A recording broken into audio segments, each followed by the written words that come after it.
සුබ දවසක් මේ වෙනකොට HTML ගැන බොහෝ දේවල් ඔයාලා දන්නවා.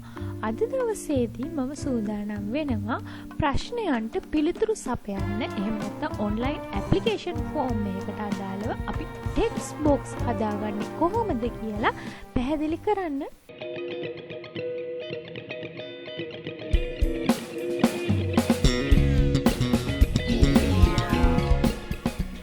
මේ සටහන් තබන්නෙත් අපි බොඩි ටැග් එක ඇතුලේ ෆෝම් ටැග් එකක්ම නිර්මාණය කරලා තමයි. ඊට කලිනුත් අපි ෆෝම් ටැග් නිර්මාණය කරලා රේඩියෝ බටන්, ඒ වගේම ඔප්ෂන් බටන්, චෙක් බොක්ස් හැමදේම නිර්මාණය කරා. ඒ වගේම ටෙක්ස්ට් බොක්ස් නිර්මාණය කරන්නත් අපි ෆෝම් එකක් පාවිච්චි කරන්නම ඕනි. ෆෝම් එක ඇතුලේ අපිට ප්‍රශ්නයක් අහලා ඒ ප්‍රශ්නට අදාළව උත්තරේ දෙන්න අපිටම ටයිප් කරන්න ඉඩ දෙන්න පුළුවන්. සාමාන්‍යයෙන් ඔයාලා දන්නවා HTML page එක අපිට ඒ වෙලාවට ගිහිල්ලා එඩිට් කරන්න බෑ. ඒ ඉන්ටර්ෆේස් එකේ. හැබැයි මෙතනදී ඒ වෙලාවේ ටයිප් කරන්න අවස්ථාවක් දෙන එක තමයි අපි මේ කරන්න හදන්නේ. එතකොට අපි වෙනදා වගේම මේකටත් මුලින්ම ප්‍රශ්නයක් සටහන් කරගමු. මම එක කියලා දාලා what is your name කියලා ප්‍රශ්නයක් දෙන්න. මේ විදිහට what is your name කියලා මම ප්‍රශ්නයක් දීලා ඊළඟට ටැග් එක ඇතුලේ මම සටහන් කරනවා input.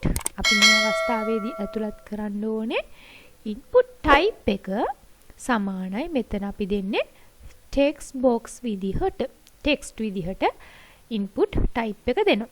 text එකක් විදිහට අපිට input කරන්න පුළුවන් අපේ type කරන දේ. එහෙම කියලා අපි මේක save කරලා බලමු මීට අදාළව තව වෙනස්කම් කරන්නේ කොහොමද කියලා. what is your name කියන එකට අපි input type එකක් දුන්නා, text එකක්. මම මෙතන පුංචි break එකක් දාගන්නම්. ඊළඟ පේලියට අපිට මේකේ text box එකේ එන විදිහට මේ විදිහට හදලා මම ඊළඟට form එක මෙතනින් close කරනවා. අපි බලමු කොහොමද output එක එන්නේ කියලා මේක save කරලා.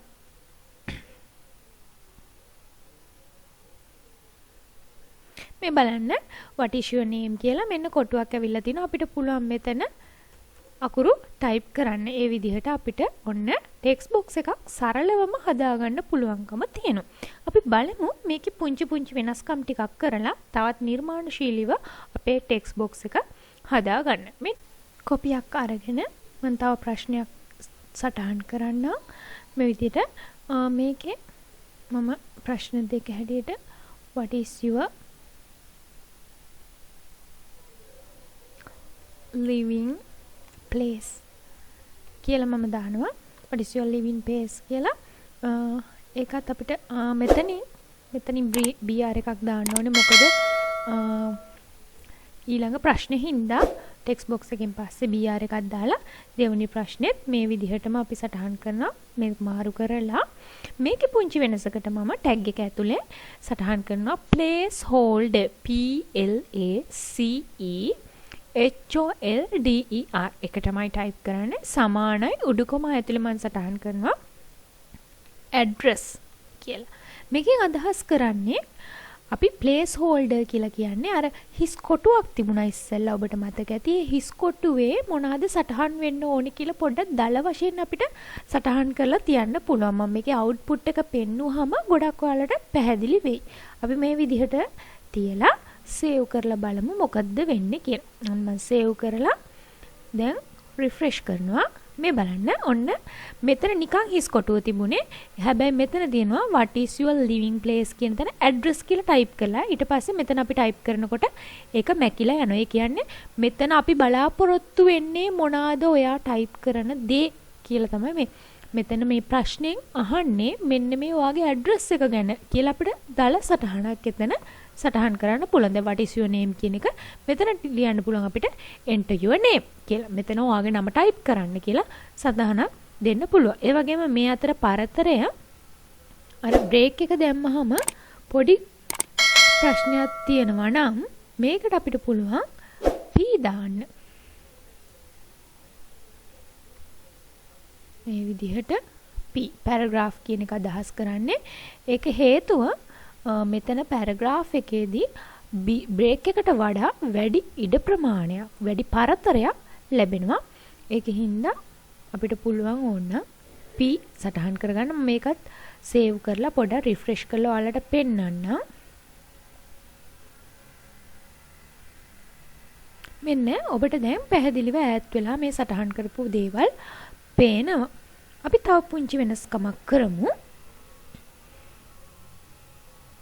මෙතන අපිට පුළුවන්කම තියෙනවා මේකට මම සටහන් කරන්න ඇඩ්‍රස් එකට පොඩ්ඩක් එහයින් මෙතනට කොච්චර ඉඩක් දෙන්න ඕනේද කියලා අපි උදාහරණයකට කියමු. අපි අලුත් එකක් ගමු. එතකොට පැහැදිලි වෙයි. මම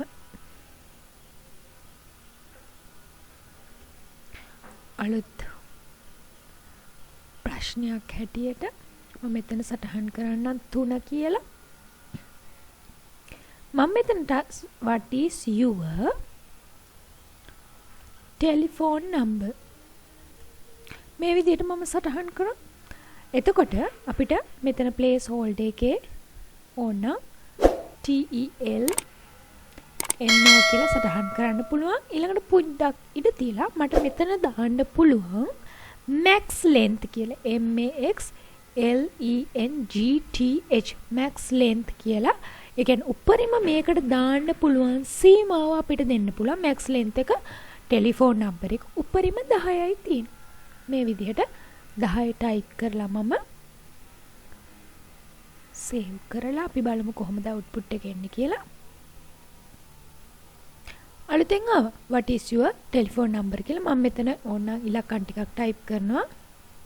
මේ බලන්න මේ තව ඉලක්කම් ටයිප් කරාට ඉලක්කම් ටයිප් වෙන්නේ නැහැ. උඩරිම ඉලක්කම් 10කට විතරයි ඉඩ දීලා තියෙන්නේ. එතකොට අපිට ටෙලිෆෝන් නම්බර් එකක් ඩෙන්ටිටි එකක් වගේ දානවා නම් ඒකේ උඩරිම නම්බර් සීමාවක් මේ විදිහට දෙන්න පුළුවන්. එහෙම නැත්නම් අකුරු වල නම් අකුරු සීමාවක් අපිට දෙන්න පුළුවන්කම තියෙනවා. එතකොට මේ වගේ ලස්සන කරලා ඔයාලගේ HTML document එක හදාගන්න පුළුවන්කම තියෙනවා. අපි මේකට තව පුංචි දෙයක් එකතු කරමු. කොහොමද submit button එකක් එකතු කරගන්නේ කියලා අපි ඒත් එක්කම බලමු.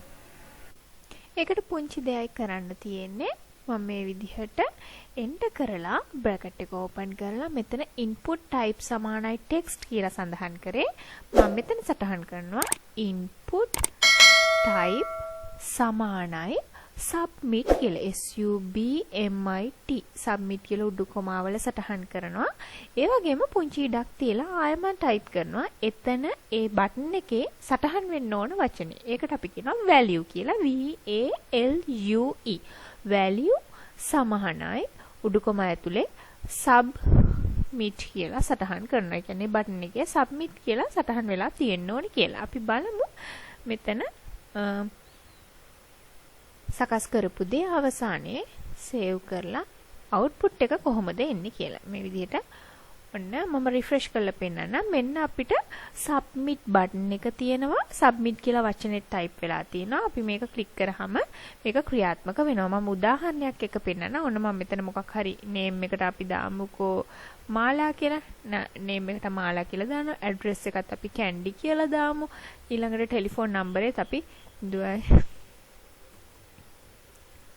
මේ විදිහට සටහන් කරලා submit කියන බටන් එක එබුවොත් මේ බලන්න ඒ ටික ඔක්කොම සේව් වෙලා ආය අලුත් page එකක් හැටියට මෙතන සටහන් වෙනවා. අපි කියපු තොරතුරු ටික ඇතුළට ගත්තා කියන්න තමයි මේ submit කියලා මෙතන option බටන් එක ක්‍රියාත්මක වෙන්නේ. එහෙනම් මේ විදිහට ලස්සනට ඔයාලට දැන් ඔයාලගේ HTML page එක වර්ණවත් කරගන්න පුළුවන්.